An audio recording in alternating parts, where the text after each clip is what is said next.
Hello and welcome to Rajya Sabha Television. I am Vishal Dahiya and you're watching our special show in the series of shows on the Budget of Hope. Now, the Parliament session, the budget session of the Parliament has begun on 29th of January, and on the first day, as is customary after the President's address, Union Finance Minister Nirmala Sitharaman presented Economic Survey 2021 in the Parliament. Now, today, in the next half an hour, we're going to talk about this economic survey, and we have with us none other than the architect and the author of this economic survey, Dr. K.V. Subramanian, with us, the Chief Economic Advisor. Welcome, Dr. Subramanian, to Rajya Sabha Television. First of all, let me congratulate you on presenting this wholesome document, which talks about how the growth will be around 11% in the fiscal year, which begins on 1st of April, and obviously all those related aspects as well. Now, since your entire economic survey seems a little bit bullish on all aspects, let's start by trying to grab the bull by the horns, and let's first start with the growth projections and the contraction. As I was saying, for the next fiscal, it's projected around 11%, and for the current fiscal, it's somewhere around minus 7.7, which is on the same lines as RBI and CSO's predictions as well. So let's start by understanding the hows and whys of this contraction and projection. So Vishal, if you would recall, after the first quarter results of this year had come out, when there was a 23.9% decline, we had mentioned at that time that there was a V-shaped recovery that was on in the economy.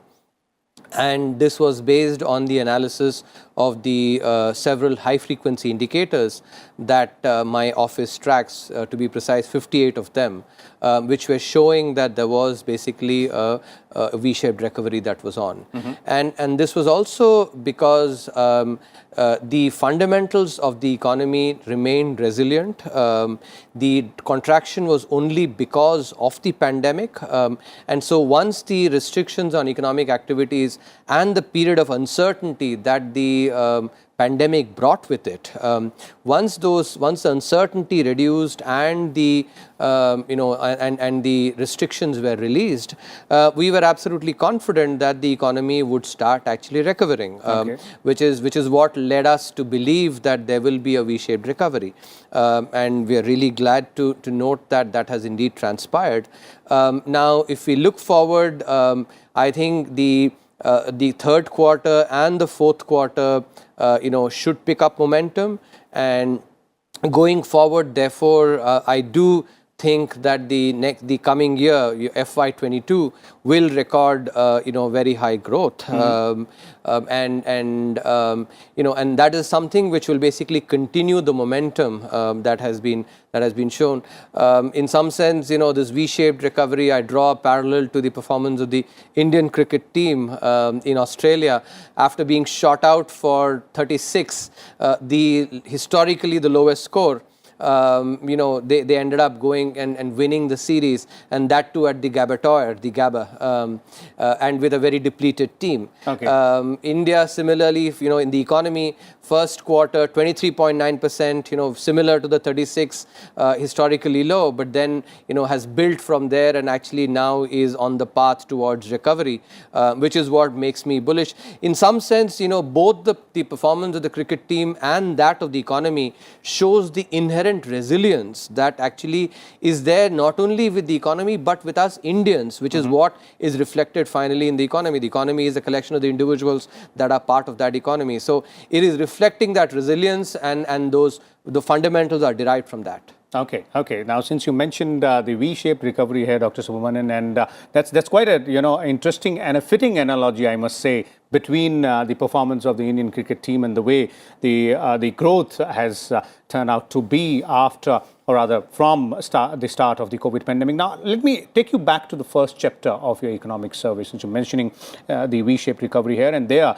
you're pointing out that India has successfully turned the short-term trade-off between lives and livelihood into a win-win situation, and in the mid-term and the long-term as well. Now, the question here is that how did we manage to do that? You're highlighting that in the economic survey, but for our viewers' benefit, if you could just give us the main pointers of how did we manage to make, come out of that tricky situation and the topmost situation there as well? Because this is a once in a century sort of pandemic crisis.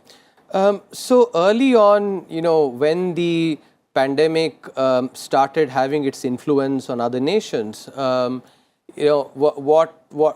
the government started doing is to look at the previous pandemic, for instance, the Spanish flu pandemic. And epidemiological research actually had really highlighted some key findings from the same. Similarly, economic research also, and one had the good opportunity to learn this from none other than Nobel laureates Bob Hansen and Tom Sargent at the University of Chicago, where they talk about when faced with enormous uncertainty, the right policy to do is to minimize large losses. And so when faced with the pandemic, that large loss was that of human life. Similarly, elsewhere, if you look at Mahabharat, there is this saying that apadi pranaraksha hi dharmasya pratham ankuraha. What it means is apada, Hindi basically means difficulty.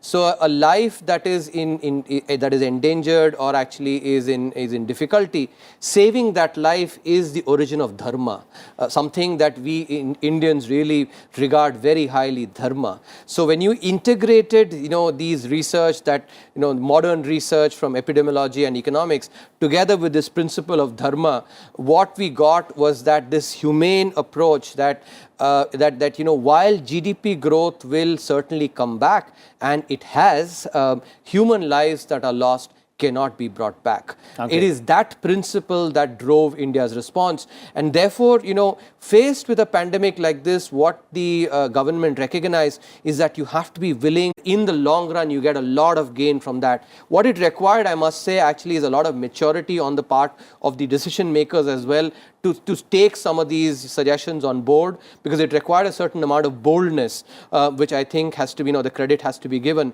where it is due to the decision makers. Definitely. So it is, I think, when history will record this particular episode, because as you rightly said, this is a once in a century, pandemic. So history will certainly go and look at what India did.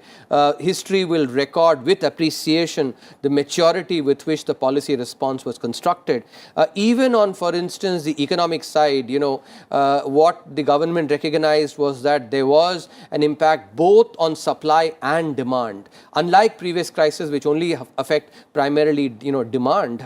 And even on demand, it was important to take into account the demand for essential items versus that for discretionary spending.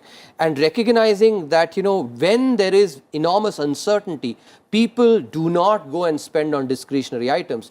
People wouldn't have gone and bought a car, in the month of May, April or May.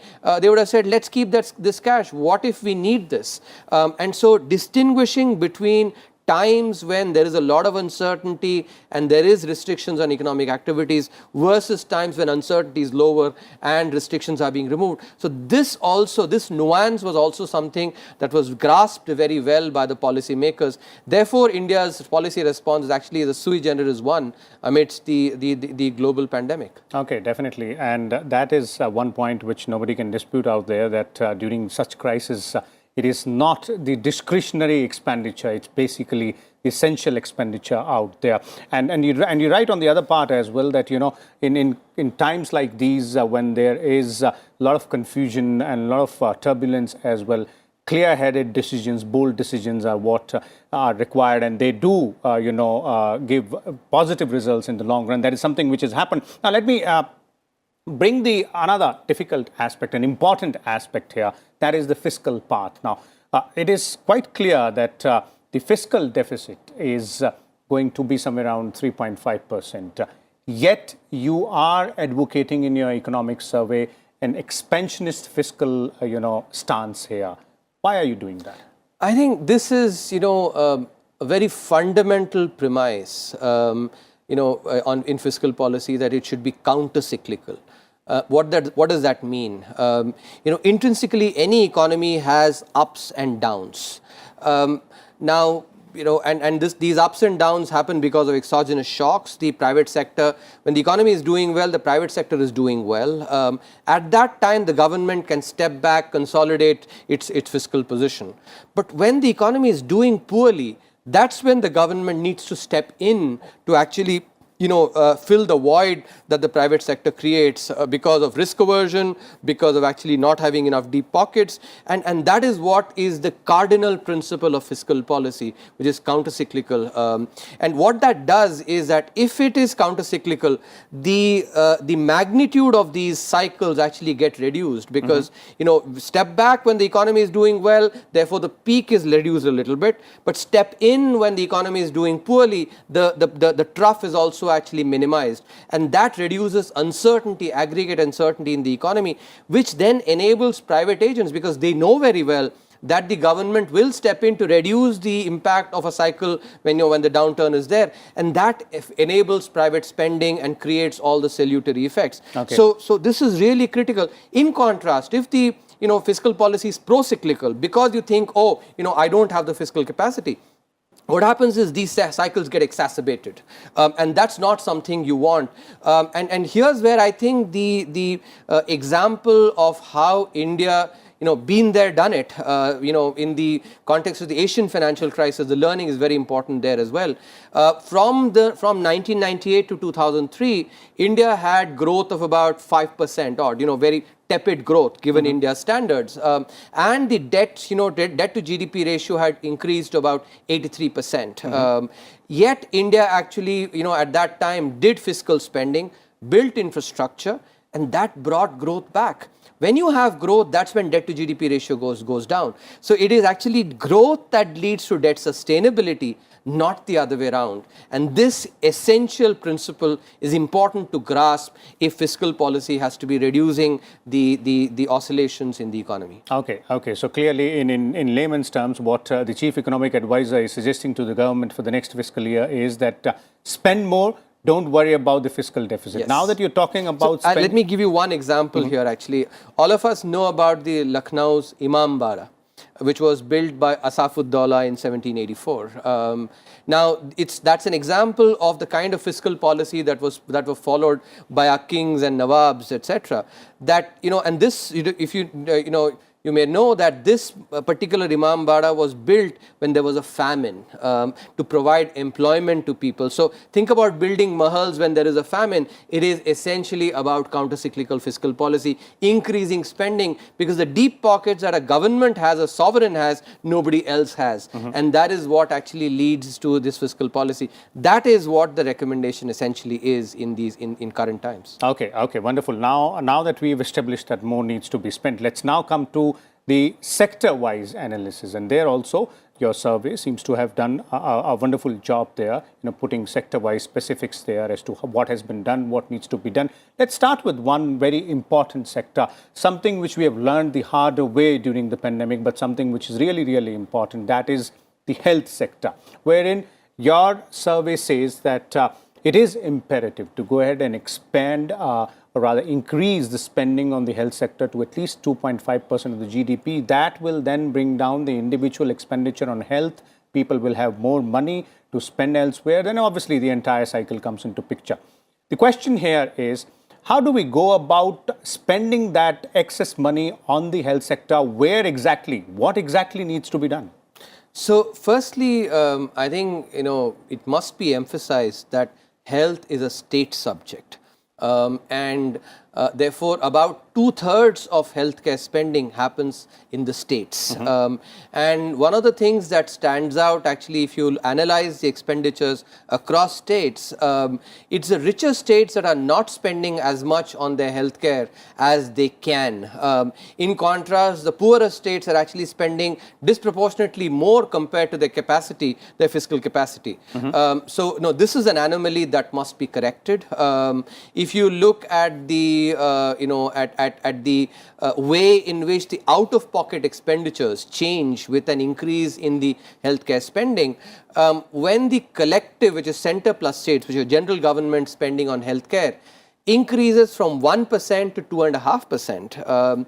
The out-of-pocket spending, which is about 60% or in excess of 60% out of 100 rupees that gets spent on healthcare, that proportion can come down to 30%. Okay. So, if the out of pocket a household is having to spend 60 rupees out of every 100 rupees spending, it needs to do only 30 rupees, then 30 rupees gets saved actually, and especially households at the bottom of the pyramid get, really benefit from this, because oftentimes healthcare expenditures can be catastrophic for such families. So this is number one, which is really critical. Okay. In this context, Ayushman Bharat and especially the Pradhan Mantri Jan Arogya Yojana is playing a very critical role. It has increased the penetration of health insurance, especially so in states where the PMJAY has been implemented. The improvement, and this is using the NFHS data, shows an increase of about 54% in the penetration. While states that have not implemented it, the insurance coverage is reduced by about 10%.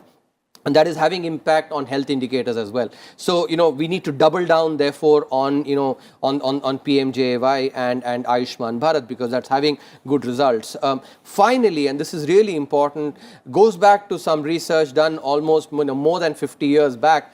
Kenneth Arrow, the Nobel laureate, wrote about healthcare in 1963, saying that laissez-faire does not work very well in healthcare markets because of the problem of what economists call asymmetric information. Your doctor knows far more than you will ever know, and whether he's recommending a particular procedure for your good or maybe for other reasons is something that only he knows, and that's the sort of one kind of asymmetric information. So it is therefore important to actually regulate the private sector. In India, about 2/3 of the healthcare activity happens in the private sector, and this is basically Nobel Prize winning research that is recommending that to improve the quality and make healthcare more affordable, it is really critical to also regulate that sector. So these are some of the key ideas where emphasis has to be placed. Okay, we will talk about the regulation part a bit later. Again, I'll come to that part as well, and you understand what I'm referring to. But let's, now that we are talking about sector-wise sector, let's now come to the two other important sectors, the services and manufacturing. Now, these two sectors have taken the hardest hit during the COVID-19 pandemic, and your economic survey also gives hard facts there to establish this. What exactly needs to be done there for these two sectors? So firstly, the manufacturing sector during the V-shaped recovery has been really doing well. It has ramped up really well. Partly also because the manufacturing sector is not impacted as much because of social distancing as the service sectors are impacted. Even within the service sectors, if you look at the contact sensitive sectors like travel and tourism, massage parlors, etc., those are impacted far more. So the manufacturing sector, I think, is growing well. If you notice the emphasis of the reforms, they have been primarily on enabling the manufacturing sector. The vaccination drive that is happening will really enable the service sector, especially the contact sensitive ones, to respond and come back well. So I think the steps that are being taken, in terms of reforms and on the vaccination drive, I think will really enable both manufacturing and services to gather momentum. Remember that some of the pent-up demand, especially in these contact-sensitive sectors, all of us are itching to go on a, maybe a vacation, and that pent-up demand, once it comes back when vaccination is over, will really further recovery in some of these sectors. So that's what will really push services as well. Okay. Let's also bring into discussion the bedrock of Indian economy, and that is agriculture sector, something which has proved its usefulness, its worthiness once again during this unprecedented crisis. And obviously the related aspect is rural development. Now there, given the fact that we are hovering around the same figure year after year, and almost every year there are these talks about reforms and need to do more and bring more, push into the rural development and agriculture sector as well. How do you believe this time around things should be taken so that we actually end up doing something here in this sector, which then eventually benefits the overall economy? I think here the reforms that have been implemented, are, I think, really very critical. The farm bills, and I am cognizant of, the debate that is happening in this. But at the same time, I continue maintaining that the small farmers are the ones that can benefit the most from these reforms. Because think about it, and this is just plain common sense.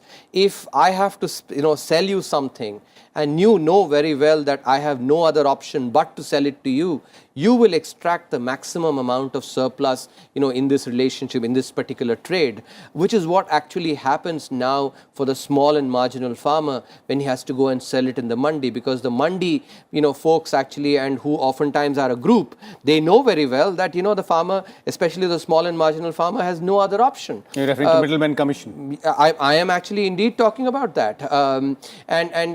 When in contrast, the large farmer actually has the option, but the small and marginal farmer does not. What these farm bills actually do is to give the small and marginal farmer that option, because what the option does is, if I can tell you that, hey Vishal, I don't need to sell to you.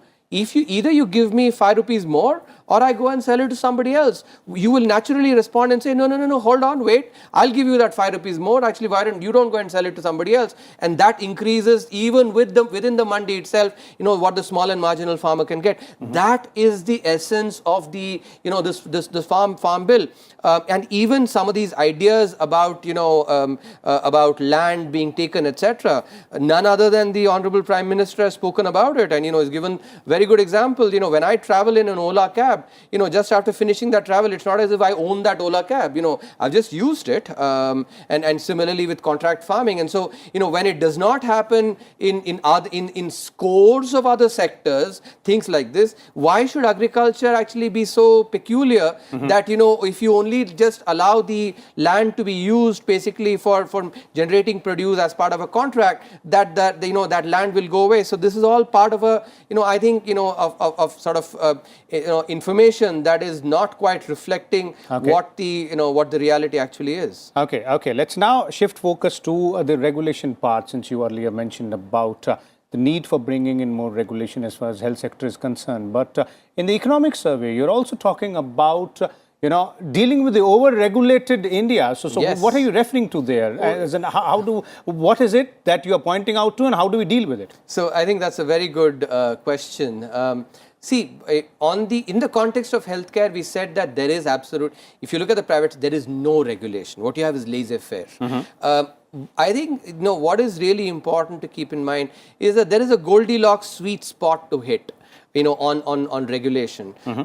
Too little, as it is in healthcare, actually, or almost non-existent, can be bad. But at the same time, too much is also, is also not good. So, there is a Sanskrit saying, "Ati sarvatra varjayate," which is excess of anything is bad, and that's what is being highlighted in the survey, that when you have too much regulation, that actually leads to opaque supervision, and this again recognizes some important research that has been rewarded the Nobel Prize in 2018 on what are called incomplete contracts. This recognizes that the real world contracts can never be complete. You can't anticipate all the different contingencies that arise. As a result, even regulation, therefore, is by definition, as an extension, are incomplete. When you try to complete them by trying to put in all kinds of contingencies, what you end up doing is over-regulation. And when, whoever is implementing that regulation then has to, let's say, implement that, he or she may just pick a subset of it, and decide, and which subset he or she picks actually depends on his or her discretion. And that leads to a lot of opaque supervision. Instead, if you actually recognize that you can't have complete regulation, follow the ABC analysis, and so take care of the 80-20 rule, as they say, and make regulation simpler, then discretion will be also more transparent. That's the point that is being made. This is something that is extremely important in the Indian context. Okay, definitely. It does apply to almost all the sectors there and all aspects. One more point here, one more aspect to which you've dedicated some space in the economic survey is that relation between inequality and growth. So what are you trying to convey here? Is this is one theory, this is one fundamental which is already well established. So why are you bringing it now, and what are you trying to convey to the policymakers and to the general public at large as well? First of all, I'm not so sure that it is so well established. Remember, we are an economy that remained under socialist policies till the 1980s, till 1991. We also went in for a period, about a decade, where there was a lot of, again, emphasis only on redistribution without as much emphasis on growth. So I am not quite sure that this is something that is so well accepted. Okay. Secondly, that's the first motivation. Second, if you look at the debate, related to COVID, there is concern, and of course undeniably, about increase in inequality. Third, if you look at the advanced economies, the debate, people like Thomas Piketty and others, actually a lot of people point out and say, oh, just focus on inequality, and don't worry about growth, focus on inequality. And that inequality is the most important concern. Now, this is where it is important to recognize that India is at a different stage of development compared to the advanced economies, and what applies for the advanced economies, given the level of development they are in, cannot apply for us given our stage of development. Okay. Because we have far greater potential for economic growth, number one. At the same time, far greater potential to lift millions out of poverty as well, which is neither of that is a feature of the advanced economies. And possibly because of that, if you see in the advanced economies, there is this conflict between inequality and growth. When you look at socio-economic indicators, that while increase in growth reflected in per capita income actually improves socio-economic indicators, or maybe sometimes does just has no correlation, an increase in inequality brings them down. But that conflict does not manifest in the Indian context. And quite importantly, if you look at the decrease in poverty, 85% out of that has come from growth. So there is convergence in the Indian context, not conflict but convergence, between inequality and growth, and that is why India must continue to focus on just economic growth, thereby creating the pie that can be used for redistribution and reducing inequality as well. Okay, thank you so much. That's a wonderful explanation. In fact, I just wanted you to explain it verbally to our viewers, because there's a lot of difference between the written word and the author himself trying to explain a concept like this, which is really important and which needs to be embedded and understood with the changing times as well. Two small questions more before we bring this conversation to an end, and one again about the fundamentals of the Indian economy. You were very clear in your words out there, which you put in the economic survey, wherein you're saying that the ratings are not taking into consideration the strong fundamentals of the Indian economy. In fact, they're contradictory to that. Yes. If you look at the fifth largest economy, and this baton for which country is the fifth largest has been passed over. At one point in time it was Italy, then UK and other countries, and then emerging giants like China and India have actually taken this baton, and India now keeps that. India has that.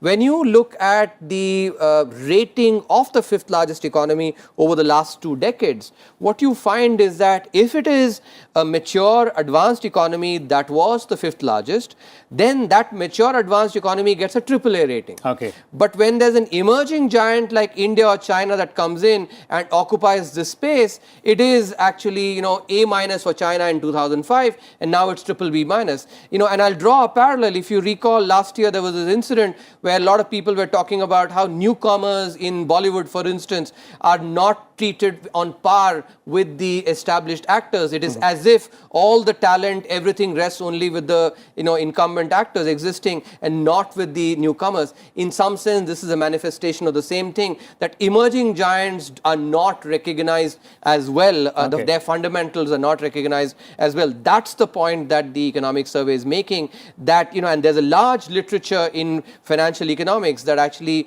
looks at some of these biases, and motivated by that literature and motivated by India's fundamentals. The survey is basically saying that it's time that India's fundamentals are reflected resulted in its sovereign rating. Okay, that indeed is a wonderful explanation there and really important. We're running short of time, but one quick 60-seconder before I leave, and I can't resist asking that. What is it that the chief economic advisor of the country might expect in Monday's budget? Well, you know, I'm not at liberty to share. I'm just asking your expectations. My expectations are along the lines of, you know, the ideas that we've talked about in the survey. You know, focus on infrastructure, focus on healthcare, you know, especially enabling of vaccination, you know, focus on the financial sector, and I think, you know, some important reforms as well. These are what are my expectations. Okay. That's quite a lot of indication there coming in from the Chief Economic Advisor. Thank you so much, Dr. K.V. Subramanian, the Chief Economic Advisor himself here, not only talking about his expectations from the budget, and those are clear indications, but also we get very clear indications from the Economic Survey 2021, which the Chief Economic Advisor himself has just explained several highlights, and that is the road India has to take in the next fiscal year to try and come out of this shock which was given to not only us but to the entire world, that is the COVID-19 pandemic. We've done very well so far. Our fundamentals are strong, as Dr. Subramanian is pointing out. We just have to build upon it, and let's see what the Union Finance Minister has in store on Monday when she unveils the budget document. Keep watching Rajya Sabha Television. We'll bring you all the details of the budget. Thank you.